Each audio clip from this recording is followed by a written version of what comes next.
Thank you. Representative Paulsen. Thank you, Mr. Chairman, and thanks also for being here today to testify. It goes without saying that today's employment report has some disappointing news. As you mentioned, it's not strongly encouraging. The numbers are well below what the country needs to do just to add on a monthly basis. 130,000 jobs just need to be added per month just to keep up with population growth. So I'm sure you'd agree we have a long way to go on the road to recovery. We're still well over 1 million jobs short of where we were in December of '07 at the event at the start of the last recession, and the labor participation rate, the force in staggering numbers, is still really, really low, just almost dropping 350,000 last month alone.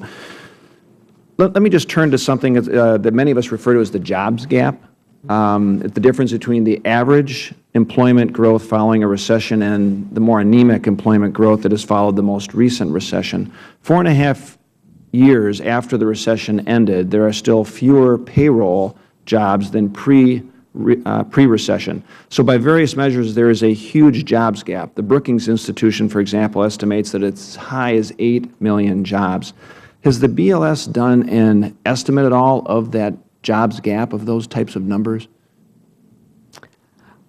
We've made a comparison to where we were when the recession started, but we generally don't do the kind of forecasting that would be required about what job growth would have been in the absence of the recession. That's not really within our skill set. Okay. Chairman Brady mentioned in his opening statement that when the stimulus bill was passed, and that was controversial for many reasons and when it was pushed through, but at that time the administration had said at this point we would be at about a 5% unemployment rate, which we're not anywhere near. But at the average rate of job creation right now during 2013, last year, how much longer would it take for unemployment, for the rate to reach 5%, just to get to that 5% level? How long would it take? I haven't done that calculation. I know it'll take about 7 months for us to get back to the total payroll, right, where we were, total payrolls where we were before. But there would be a longer period of time to get to that 5% but level, right? I mean, we can estimate that. We can straight line that for you. Okay.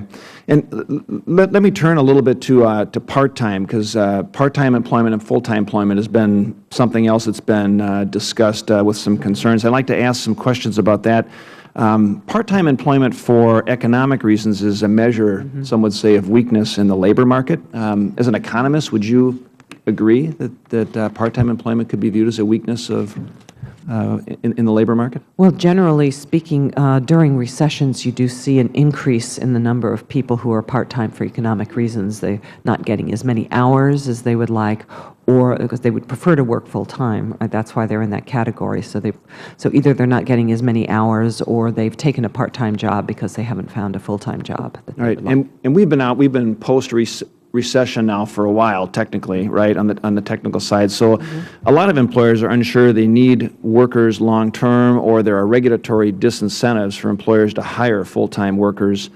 Is it both of those factors, would you say, or are there other factors as well that would contribute to that measure? Well, so let me make a distinction. Actually, the number of part-time workers as a percent of the total employed hasn't changed very much of late. That's been fairly constant. Okay. And we've had a decline in the part-time for economic reasons, although it's still historically high.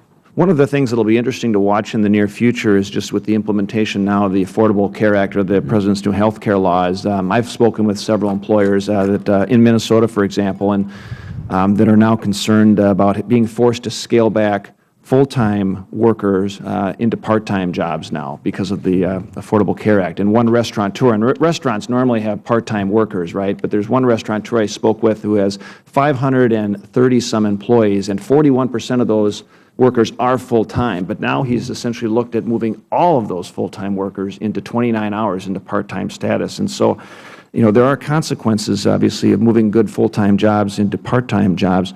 Sort of along those lines, what role do mandated employer benefits play in employer decisions, to hire workers either part-time as opposed to full-time?